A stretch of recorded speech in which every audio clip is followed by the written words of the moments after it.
afternoon, cult members, and welcome to Pop Culture Cult. I'm Sean. I'm Janice. And if you notice, our background is different because we are at a Verbo in Anaheim, California at Star Wars Celebration. This morning they dropped the Andor trailer, which we thought was going to be the thing, and we're very excited.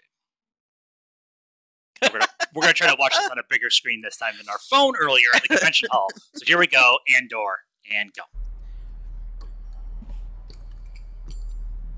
Make any noise? Wait for it.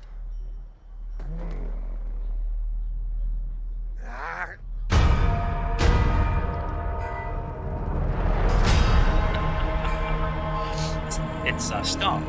It is. The Andor version.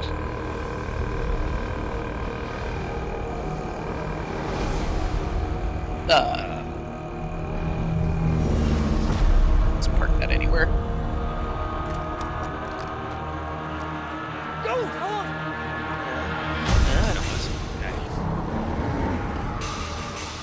That's that freaking.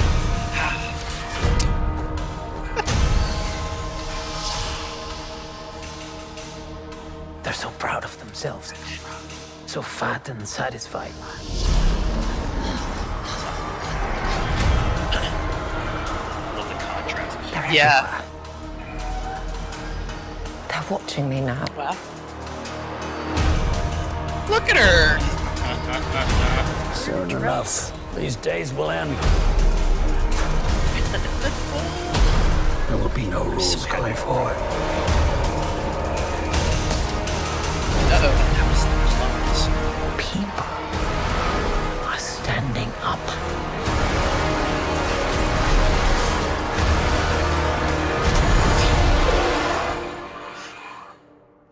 That's what a reckoning sounds like.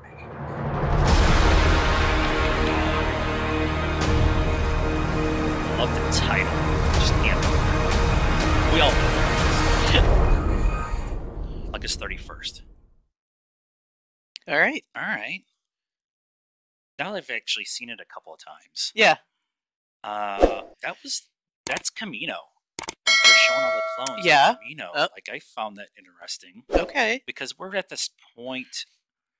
So the way they described it in the panel was that the first season, and I just kicked my microphone. The first season is going to be a year. And then the second season is going to be 12 episodes, and it's the 4 years up to Rogue One. Yeah. So we're talking 5 years before Rogue One. So they're going to have to deal with the. It looks like they're going to deal with the clones and decommissioning them and bringing stormtroopers in. But it also feels very sterile, like some of the stuff that they're doing with Mando and with Grogu and stuff like that. I'm not sure what you mean by sterile. The stuff on the ship, on the... no, it seemed like a scientific, like a science, like they're trying to work on the cloning part, the all white room with right. like the doctors and stuff like that. All right. Feels very much like when Pershing was trying to work on Grogu and stuff, and then that was not sterile. Well, no, but it was in season 2 on the planet. They showed in the post-credit scenes whose name has just left me. It's been a long day, but the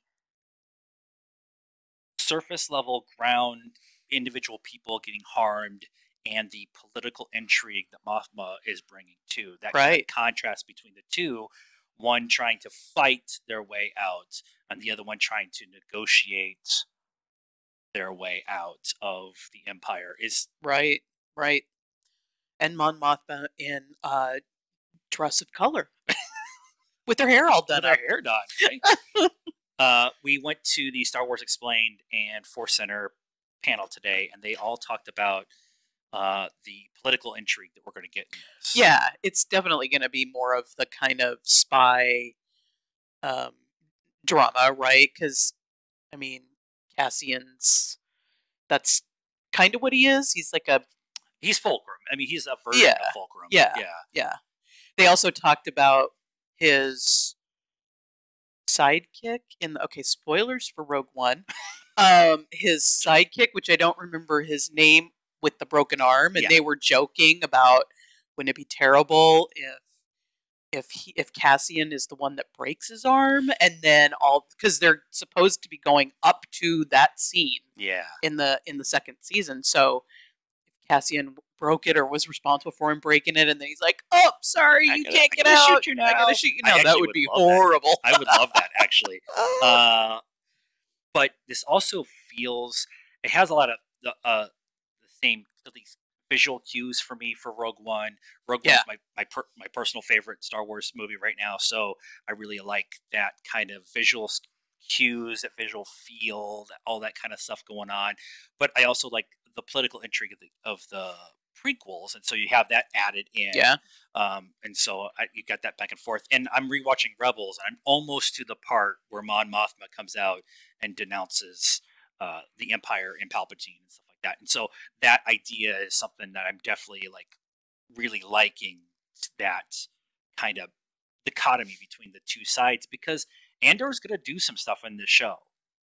He's going to have to make some very, very hard choices that are going to lead him to do some very bad things that we kind of got hinted at in Right. Rogue One. Right. We're gonna definitely have to get that. And he's also the scene where the council says no to Jin, and they all decide that we need to do this Yeah. to have our conscience. So we need to figure out why he needs to have his conscience cleared. Right. And I think that's going to be the process. The thing too is the first season is 1 year. Yes. So I think it's going to be the him kind of getting being removed from being a separatist and having to deal with all that, and then becoming a rebel on his own and stuff like that. And then season 2, Alan Tudyk will show up and we get K2, and that's really all we're really worried about. Anything else from this? I mean, there's a bunch of breakdowns already, but we want to add our little 2 cents. So let us know what you thought of this trailer and our reaction to it in the comments down below. Please be nice. That's a requirement around here. Like this video, subscribe to the channel, hit the bell for notifications, follow us on all the social media stuff. Facebook, Twitter, TikTok, Instagram, all that stuff. Links in the description down below. And until next time, cult members, good afternoon, good evening, and good night.